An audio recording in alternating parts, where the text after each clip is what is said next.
안녕하세요. 사연을 부탁해입니다. 오늘의 사연을 소개하겠습니다. 결혼 후 몇 달 뒤 임신이 돼서 가족들에게 소식을 전했습니다. 특히나 엄마가 많이 반겨주셨어요. 드디어 나도 할머니가 되는 거네. 감격스럽다. 그렇게 좋아? 당연히 좋지. 다른 집 자식들은 다들 결혼도 빨리 하고 그러던데 우리 집 자식들은 둘 다 늦은 나이에 결혼했으니 그동안 얼마나 노심초사했는지 아무도 모를걸. 그래도 30대 중반이면 많이 늦은 것도 아닌데 뭘 노심초사를 하고 그랬어. 내 친구들은 다들 할머니 됐다고 손주들 자랑하는데 나는 자식 둘 다 결혼할 생각도 없이 그러고 있었으니 내 입장에서는 불안할 수밖에.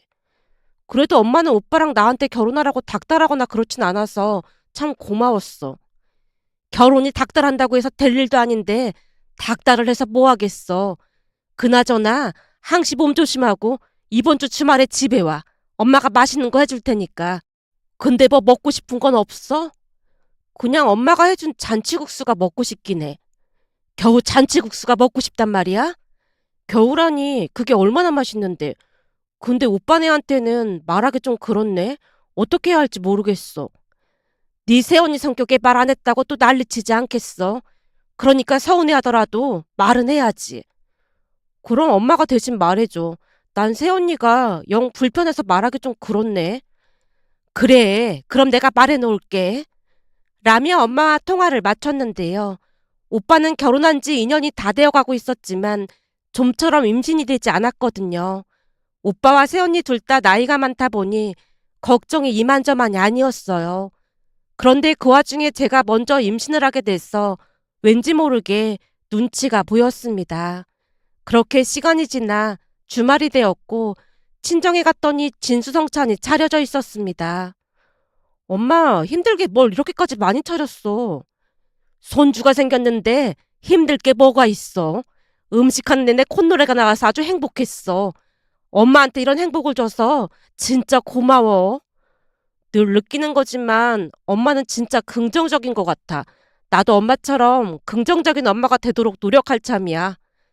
우리 딸이 칭찬해주니까 더욱 힘이 나네. 엄마가 시종일관 한바구음을 짓고 있었습니다. 아빠 또한 얼굴에 미술을 머금은 채 반겨주셨고요. 그런데 엄마가 휴대폰을 들고 전화를 하는 듯 하더니 우리에게 말했어요. 네 오빠랑 새언니도 곧 도착한다고 하니까 한 10분만 기다렸다가 밥 먹자. 오빠랑 새언니까지 부른 거야? 새언니 입장에서는 불편할 텐데 뭐하러 불렀어? 부르긴 누가 불러. 난 그냥 네 오빠한테 소식을 전한 것뿐인데 바로 며느리한테 전화가 왔더라고. 그러다 보니까 주말에 너랑 정서방이 온다고 했더니 네 오빠 부부도 오겠다고 하길래 그냥 오라고 했어. 오고 싶다고 하는데 오지 말라고 할 수도 없는 노릇이잖아. 진짜로 새언니가 오고 싶어 했단 말이야? 제가 놀란 눈으로 엄마를 바라보자 엄마도 놀랐다는 듯 대답했습니다. 사실 나도 좀 놀라긴 했는데 네 새언니가 진심으로 축하해주는 그런 느낌이 들더라고. 암튼 곧 도착한다고 하니까 잠깐만 앉아있어. 엄마 말에 남편과 함께 소파에 앉았는데요. 사실 친정에서 가장 불편한 사람이 새언니였거든요. 새언니 성격은 시기 질투가 어마어마한 그런 성격으로 우리 부모님이 조금이라도 저를 더 챙겨주면 입을 대빨래 민 채 삐치기 일쑤였습니다. 그러다 보니 가족 모두 새언니를 많이 불편해했고 엄마가 오빠에게 대놓고 집에 자주 오지 말라는 말을 하기도 했어요. 도연아, 우리는 괜찮으니까 며느리한테 전화도 자주 할 필요 없고 집에 자주 올 필요도 없다고 전해주렴. 그래도 엄마 아버지랑 가까워져야 한다고 자주 찾아뵙고 싶어 하던데요. 아니야. 요즘 트렌드는 알아서 각자 잘 사는 거라잖니. 그러니까 니들끼리 잘 살면 되지. 굳이 우리랑 친해질 필요가 뭐가 있겠어. 엄마가 손사래를 치면서 말렸습니다. 그도 그럴 수밖에 없었던 것이 새언니는 시기 질투가 많은 것뿐만 아니라 성격이 많이 예민했다고 해야 할까요? 거기다 기분이 수시로 널뛰기를 했습니다. 방금 전까지 웃고 떠들다가 갑자기 눈물을 보이며 서운하다는 말을 하는 날도 많았으니까요. 그러다 보니 가족 모두 새언니를 불편해할 수밖에 없었습니다. 우리가 가장 크게 놀랐던 일이 있었는데요. 그날은 다 같이 외식을 하러 나갔습니다. 그 식당은 평소 엄마가 친구분들과 자주 가던 식당이다 보니 우연히 엄마 친구분을 마주하게 되었어요. 엄마 친구분도 아들 며느리와 함께 식사를 하러 왔던 모양으로 손주 밥을 먹이고 있었습니다. 그 모습에 엄마가 다가가 5만 원권 한 장을 지어주며 머리를 쓰다듬어 줬더니 감사합니다라며 인사를 하는 게 아니겠어요. 그 모습에 아빠도 귀엽다면서 악수도 하면서 한박 웃음을 지었고 우리 부부도 흐뭇한 표정으로 바라봤어요. 그런데 그 순간 새언니 표정이 말이 아니었는데요. 뭔가 불만이 가득한 표정으로 식사를 하는 내내 새언니가 입을 꾹 다물고 있었습니다. 결국 식사 내내 밥이 입으로 들어가는지 코로 들어가는지 알 수 없을 지경이었고 잠시 후 식사를 하고 곧장 집에 돌아왔는데요. 엄마와 제가 차를 준비하고 있던 중 방에서 새언니와 오빠가 말다툼하는 소리가 들리더니 새언니가 후다닥 밖으로 뛰쳐나갔습니다. 그 모습에 어리둥절한 표정으로 엄마가 오빠에게 물었습니다. 네 차는 왜 간 거야? 혹시 다툰 거니? 엄마 아버지 때문에 스트레스를 받았대요. 뭐? 우리 때문에 스트레스를 받아? 우리가 뭘 어쨌다고 스트레스를 받아? 우리가 아까 무슨 실수라도 한 거니? 엄마가 사색이 된 채 가족들을 둘러봤고 남편과 제가 고개를 좌우로 세차게 흔들고 있었는데요. 오빠가 짜증스레 말을 이어갔습니다.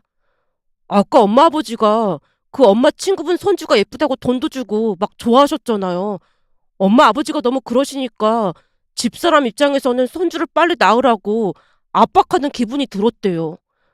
압박이라니? 우리가 언제 압박을 했다고 그래? 그냥 두 분이 그 친구분 손주를 보면서 좋아서 어쩔 줄을 몰라 하셨잖아요. 그러다 보니까 그런 느낌이 들었던 모양이에요. 그거야 애가 워낙 예쁜 짓을 하니까 그런 거지. 그럼 내 친구 손주 보면서 못생겼다 그렇게 했어야 한다는 거니? 거기다 내 친구랑은 워낙 친한 사이다 보니까 반가워서 더 그랬던 것뿐인데 우리가 뭘 잘못했다는 건지 이해가 안 되네. 두 분 마음은 잘 알겠는데 아무래도 집사람이 임신이 잘 안 되다 보니까 예민해져서 그런 것 같아요. 죄송해요. 라며 오빠도 급히 집을 나섰습니다. 오빠가 집을 나서자마자 엄마가 억울하다는 듯 입을 뗐습니다. 며느리가 무슨 상전도 아니고 눈치 보여서 못 살겠네. 젊은 니들이 봐도 우리가 잘못한 것 같니? 아니, 아까 나도 너무 귀엽고 예뻐서 그런 생각할 틈도 없던데. 근데 며느리 입장에서는 그럴 수도 있나 보네. 그냥 엄마 아빠가 이해해. 해도 너무하잖아.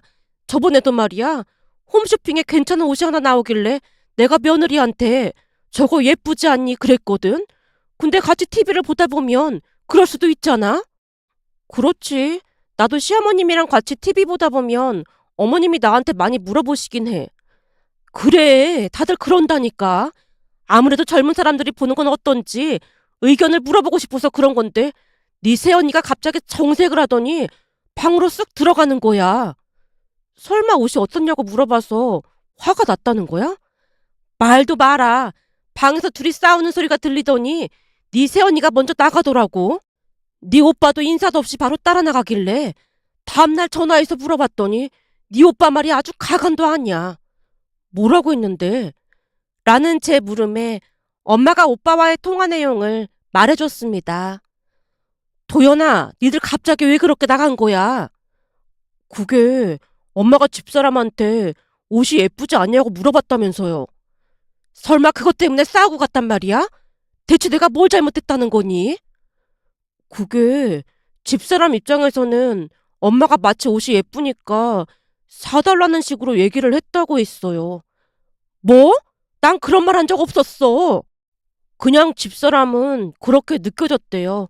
아니면 굳이 그걸 왜 자기한테 물어봤겠냐고요. 내가 보기에는 집사람이 좀 오버하는 것 같으니까 엄마가 이해 좀 해주세요. 사람이 너무 예민하다 보니까 그런 것 같더라고요. 오빠의 말에 어찌나 어이가 없던지 엄마가 대꾸도 하지 않고 전화를 끊어버렸다네요. 그날 엄마 이야기를 듣다가 놀라서 입이 다물어지지 않았는데요. 그런 성격을 예민하다고 생각하고 받아들여야 하는 것인지 의구심마저 들었으니까요. 그 뒤 우리는 새언니와의 만남을 최소한으로 줄여갔습니다. 하물며 부모님 생신에도 오빠 부부는 오지 말라고 할 정도였으니 그동안 가족 모두 얼마나 스트레스를 받았을지 짐작이 되실 겁니다. 하지만 며느리 입장에서는 그럴 수도 있겠다는 마음으로 가족 모두 이해하려 많은 노력을 하며 지냈어요. 그런데 그런 와중에 제가 임신을 하게 됐고 기쁨도 잠시 새언니가 또 스트레스를 받겠구나라는 생각이 앞섰습니다. 그러다 보니 오빠 부부에게는 한동안 비밀로 할 생각이었고요. 하지만 그날 오빠 부부도 온다는 말에 저뿐만 아니라 남편 얼굴이 말이 아니었는데요. 남편도 새언니를 많이 불편해했으니까요. 그런데 곧 오빠 부부가 집 안으로 들어왔는데요. 오빠가 새언니 손을 잡고는 호들갑을 떨어대며 말했습니다.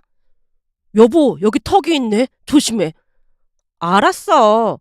라며 새언니가 조심스레 발을 떼는 모습에 엄마가 조용히 물었어요. 혹시 어디가 아픈 거니?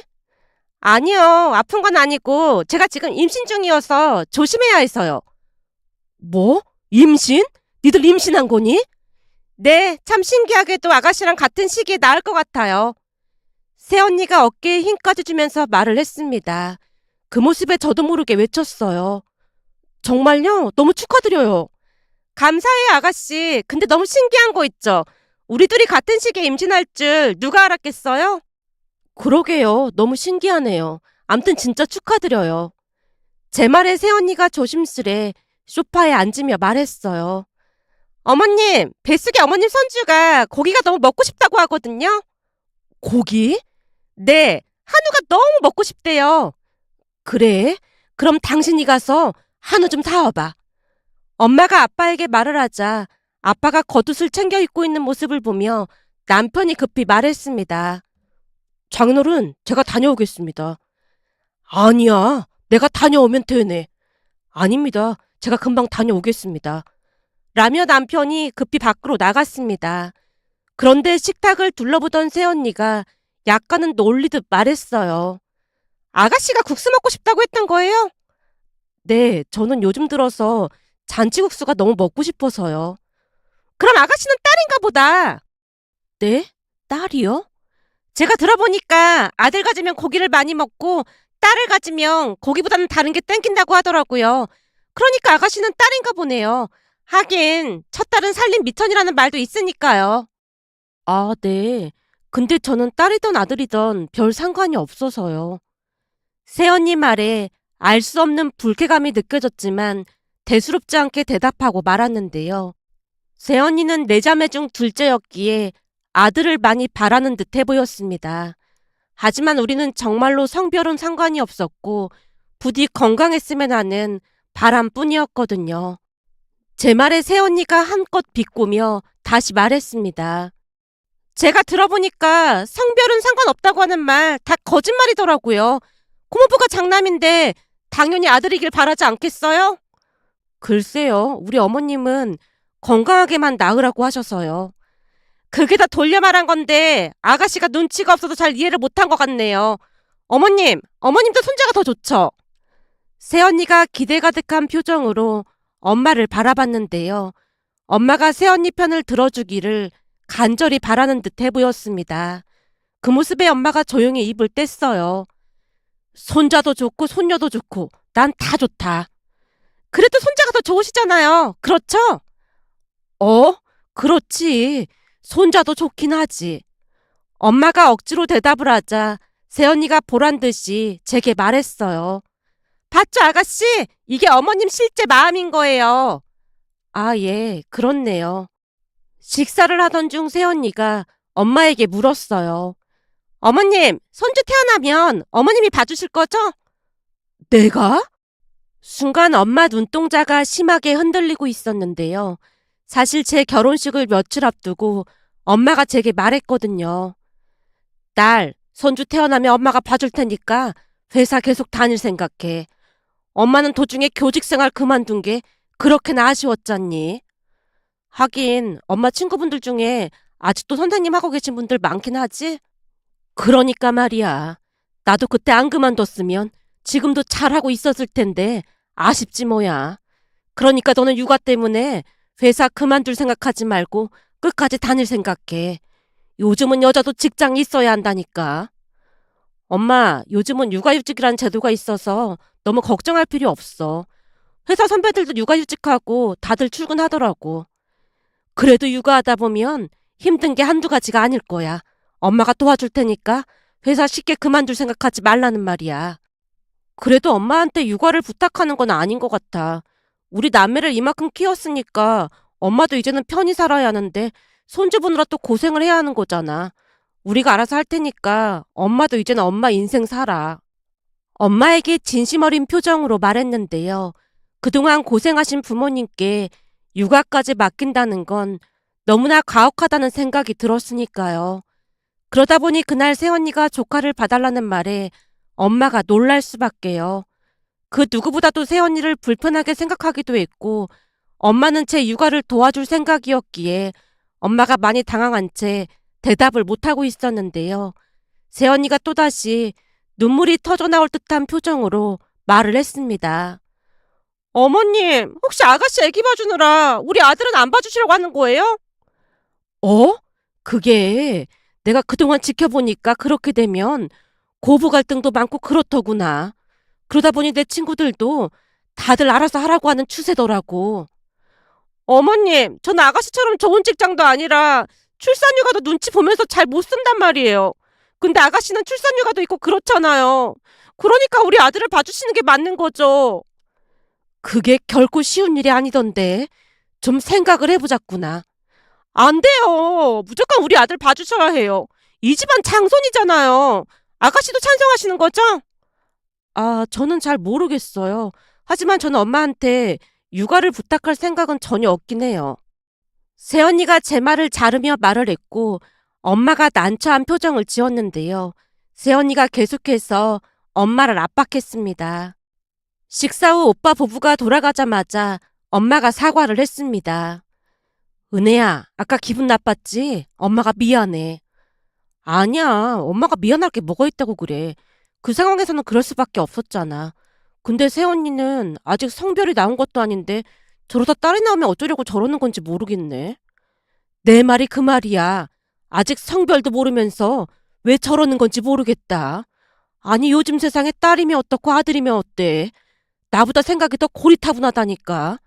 그나저나 난 네 새언니랑 엮이고 싶지 않은데 자꾸만 손주를 봐달라고 해서 걱정이다. 그러게 말이야. 새언니 성격 때문에 많이 부딪힐 텐데 걱정이네. 되도록이면 거절해봐. 네 새언니 성격 몰라서 그래? 아까도 봐. 눈물까지 쏟으려고 하면서 또 시작이잖니. 엄마가 울음 섞인 목소리로 푸념을 늘어놓으셨는데요. 엄마 마음이 충분히 이해가 됐기에 저도 걱정이 되긴 매 한 가지였습니다. 그렇게 시간이 지나 제가 먼저 출산을 했고 한 달가량 있다가 새언니도 출산을 했습니다. 그런데 뜻밖에도 제가 아들을 낳았고 새언니가 딸을 낳았는데요. 새언니가 딸을 낳았다고 그렇게나 울었다네요. 그 뒤 저는 회사에 출산 휴직계를 내고 육아에 집중했지만 시어머님이 오며 가며 많이 도와주셔서 큰 힘이 되었습니다. 다행히 시어머님도 좋은 분이셨기에 시댁에 가면 충분히 쉴 수 있도록 해주셨거든요. 특히나 시댁에는 할머님도 함께 계시다 보니 육아에 많은 도움을 받을 수 있었습니다. 하지만 새언니가 출산을 하고 난 뒤부터 엄마 고생이 이만저만이 아니었는데요. 새언니 친정은 지방이다 보니 엄마가 많은 도움을 줄 수밖에 없었습니다. 그러면서 역시나 크고 작은 문제들이 발생하기 시작했는데요. 자질구레한 것은 그냥 넘기면서 엄마가 많이 참는 듯해 보였습니다. 그러던 어느 날은 기가 막힌 일이 일어났습니다. 늦은 밤 초인종이 울려서 봤더니 엄마가 서 계셨기에 급히 문을 열었는데요. 집 안으로 들어서던 엄마가 눈물을 쏟았습니다. 엄마, 왜 그래? 내가 서러워서 살 수가 없잖니. 서럽다니, 그게 무슨 말이야? 오늘 갑자기 일이 있다고 사돈 양반 두 분이 오셨더라고. 근데 나한테 뭐라고 하는 줄 아니? 내가 진짜 서러워서 살 수가 없다. 뭐라고 했는데 그래? 사돈 양반 두 분이 갑자기 오셔서 내가 급하게 밥상을 차리고 있었거든. 근데 안 사돈이 가까이 오더니 나한테 사돈은 손주 봐주면서 돈도 많이 벌고 신용카드도 받았어서 아주 좋겠네요. 근데 손주 봐주면서 받는 스트레스를 돈 쓰면서 푸시는 거 아닙니까? 자식들 살림 어려운 거 뻔히 하시면서 카드는 좀 줄이셔야 하는 게 아닌가 해서 말씀드리는 것 뿐입니다. 우리 딸한테 들어보니까 매달 200만 원씩 받으신다고 하던데 손주 봐주면서 카드까지 그리 쓰시면 너무 심한 게 아닌가 싶어서요. 그러더라니까. 엄마가 온몸을 부들부들 떨고 있는 모습에 제가 놀라서 물었습니다. 엄마 매달 200만 원씩 받았어? 200만 원 같은 소리하고 앉았네. 매달 꼴랑 20만 원 주고 카드 하나 주는데 그 카드로 분유 사고 기저귀 산 게 전부야. 최근 들어서는 집에 반찬도 좀 해놓으라고 하길래 반찬거리는 내 카드로 샀는데도 그따위 소리를 하고 다녔다지 뭐니. 근데 사돈 어르신이 그런 얘기를 왜 하시는 건데? 라는 말에 엄마가 그날 있었던 이야기를 하기 시작했습니다. 엄마 말에 따르면 사돈 어르신 말을 듣고는 바로 거실로 나가서 새언니에게 물었답니다. 내가 손주 봐주고 여기서 살림까지 다 해주는데 네가 나한테 얼마씩 주고 있다고? 네? 그게 무슨 말씀이세요? 네가 안 사돈한테 내가 한 달에 200씩 받고 카드도 막 쓰고 다닌다고 했다며. 내가 카드를 막 쓰고 다녔다고? 카드 내역 확인해보면 알겠지만 분유랑 기저귀 산 게 전부인데 확인이나 하고 그런 소리를 하고 있는 거니? 거기다 나한테 200만 원씩을 줬어. 너 진짜 해도 해도 너무하는 거 아니니? 어머님, 그건 그냥 제가 장난삼아 말씀드린 것 뿐이에요. 장난삼아 그런 거짓말을 하고 다녀? 그래서 안사돈한테 카드 좀 그만 쓰고 다니라는 말을 듣게 해. 너한테 양심이라는 게 있다면 너 나한테 이러는 거 아니다. 어머님, 저는 그냥 엄마한테 호세 좀 부려본 것 뿐이에요. 라며 새언니가 눈물을 뚝뚝 흘리며 말했다네요. 그 바람에 사돈 어르신 두 분이 엄마에게 사과를 했지만 엄마가 두 번 다시 얼굴을 보고 싶지 않다며 그곳에서 나왔답니다.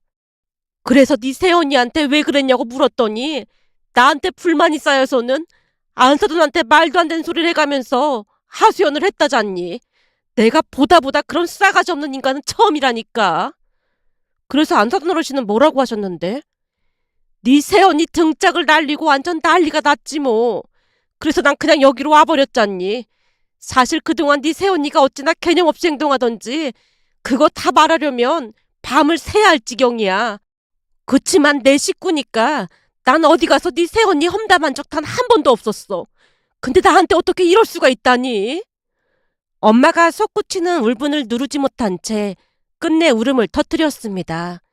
결국 제가 아빠에게 사실을 말했고 아빠가 엄마를 모시고 갔습니다. 다음날 오빠와 새언니가 부랴부랴 본가에 갔지만 아빠가 고함을 지르면서 두 번 다시 오지 말라고 엄포를 놓으셨다네요. 그런데 그 와중에도 새언니가 안절부절 못한 채 말을 하더랍니다. 어머님, 제가 잘못한 건 맞는데 그래도 갑자기 육아를 안 도와주신다고 하면 우리는 어떡해요? 뭐? 육아 같은 소리하고 자빠졌네. 그 돈 주고 안사돈한테 봐달라고 하면 되잖니. 난 두 번 다시 네 자식 봐줄 생각 없으니까 당장 나가고 우리 집에 발도 들이지 마라. 엄마가 어찌나 크게 소리를 지르시던지 오빠와 새언니가 움찔한 채 주랭랑을 쳤답니다. 그 뒤 사돈 어르신이 조카를 돌보고 있다고 들었는데요. 어느 날은 오빠가 전화해서 하소연을 해왔습니다. 집에만 가면 장모님이랑 집사람이랑 싸워서 요즘 사는 게 아니야. 오빠가 그런 소리 할 때가 아니잖아. 그러니까 말이야. 다 내 잘못이지 누굴 탓하겠어. 근데 장모님이 집사람을 아주 잡아먹으려고 하신다니까. 난 장모님이 욕을 그렇게 잘하시는지 몰랐는데 네 새언니한테 개념 없는 미친 뭐라고 하는데 진짜 깜짝깜짝 놀란다니까. 결국 네 새언니 회사 그만둘 것 같아. 장모님이 도저히 못 봐주신다고 했거든. 그리고 장인 장모님도 연 끊고 살자는 말까지 하고 가셨어. 진짜? 지금 네 새언니 울고불고 난리도 아니야. 그건 오빠랑 새언니가 알아서 해야 할 일이잖아. 그건 나도 아는데 우리가 주말마다 가서 빌고 있거든. 근데 엄마 아버지가 문도 안 열어주시는데 어떡하면 좋을까? 오빠, 양심 있으면 엄마 아빠 좀 그만 힘들게 해. 엄마 아빠는 두 사람 얼굴 보고 싶지도 않다고 하시니까 다시는 찾아가지 마. 사람들이 양심이 있어야지. 그리고 앞으로 나한테도 전화하지 마. 나도 새언니 얘기만 들으면 머리가 지끈지끈거리니까. 라며 전화를 끊었는데요. 나중에 엄마한테 들어보니 사돈 어르신 두 분이 새언니를 데리고 부모님을 찾아와서 사과를 하셨다네요. 그나마 사돈 양반 두 분이 와서 막 허리 숙여가면서 사과를 해서 마음이 좀 풀어지긴 했어. 뭐라고 하셨는데? 안 싸더니 네 새언니 욕을 하는데 그날 보니까 그 욕이 나쁜 것만은 아니더라고. 아주 개념 없는 미친 어쩌고저쩌고 하시면서 쌍판태기가 어쩌고저쩌고 진짜 욕을 찰지게도 하시더라고. 그러면서 봉투에 돈까지 넣어서 주셨고 말이야. 봉투에 돈을? 그동안 손주 봐주는데 20만 원이 말이 되는 소리냐고 하시면서 네 새언니 데리고 가서 돈 뽑은 거라고 하시더니 긋고 주고 가시더라고. 네 새언니 무릎까지 꿇리면서 등짝을 막 날리고 난리도 아니었어. 그러시더니 네 새언니 보고 그만 가라고 하더니만 절대로 사과 받아주지 말라고 아주 호되게 당해봐야 한다고 하시더라고. 그럼 요즘도 오빠랑 새언니가 찾아오고 있는 거야? 며칠 전에도 밖에서 빌어대는데 상관도 안 했어. 아주 꼴도 보기 싫다니까. 라며 엄마가 몸을 부들부들 떨었습니다. 그 뒤 새언니가 우리 집에 찾아왔는데요. 그날 하필이면 시어머님과 할머님이 함께 계셨기에 제가 그만 돌아가라고 했지만 어찌나 울면서 매달리던지 울며 겨자 먹기로 문을 열어줬습니다. 그랬더니 집에 들어오자마자 새언니가 펑펑 울면서 말했어요. 아가씨가 어머님 아버님께 말 좀 잘해주면 안 될까요? 매일같이 손주 봐주시는데 엄마한테 한 달에 20만 원씩 드리고 부려먹고는 200만 원씩 드렸다고 거짓말을 했다면서요. 저 같아도 절대 용서 못할 것 같네요. 그러니까 여기서 이러지 말고 그만 돌아가세요. 제가 다 잘못했어요. 저 진짜 반성 많이 하고 있어요. 새언니가 제 손을 붙들고 빌어대고 있자 뒤에서 가만히 지켜보고 계시던 할머님이 조용히 입을 떼셨어요. 20만 원을 200만 원으로 뻥튀기를 했단 말이야. 그 정도면 거진 사기꾼 수준이네. 이보시오 사돈. 그 정도면 신종 사기꾼 저리 가라 아니겠소. 사돈 양반이 참 점잖은 분이시던데 어디서 저런 며느리가 들어왔을까 그래. 이래서 집안에 사람이 잘 들어와야 한다니까. 우리 손주 며느리 봐봐. 얼마나 착해. 그러니 집안에 계속 좋은 일만 생기잖아. 지금 사돈 행동 자체가 잘못된 것 같소이다. 여기서 이러고 있을 게 아니라 시어머님한테 가서 손이 파리되도록 빌어야지. 왜 시누이를 찾아와서 이러고 있는 거요? 그 짝이 그러면 시누이 입장이 뭐가 되겠어요? 한마디로 그 짝은 아직 한참 멀었다 그 말이요. 제발 정신 차리고 반성하고 살아요. 할머님 말에 새언니가 눈물만 쏟고 있자 할머님이 다시 입을 떼셨어요. 애미야, 너 말이야. 이 사연 좀 거기 보내봐라. 거기가 어디라고 했지? 아, 사연을 부탁해요? 그래, 거기 사연을 부탁해 말이야. 거기다 사연 좀 보내봐라. 거기 사연 들어보면 가끔 정신이 칠렐레 팔렐레 하는 며느리 사연이 올라오는 것 같던데 진짜 그런 며느리들이 있나 싶었거든. 근데 오늘 보니까 진짜로 그런 며느리가 있긴 있나 보네. 애 봐준 시어머니한테 20만 원 주고 200만 원 줬다고 뻥치고 다닌 거면 이건 완전 신종 사기꾼이잖니. 그러니까 거기 보내보란 말이야. 아유, 아무리 그래도 어떻게 거기에 사돈집 얘기를 보내요. 못 보낼 게 뭐가 있어. 사연 보낼 때 말이야. 믿거나 말거나 꼭 그렇게 적어서 보내야 한다. 할머님 말에 새언니 얼굴이 울그락불그락해진 채 도망치듯 가버렸습니다. 그런 할머님 말씀을 들으며 진짜로 이런 사연도 있을까 싶어 기가 막힌 마음에 이렇게 글 보내봅니다. 오늘의 사연은 여기까지였습니다. 즐겁게 보셨다면 구독, 좋아요 부탁드립니다. 고맙습니다.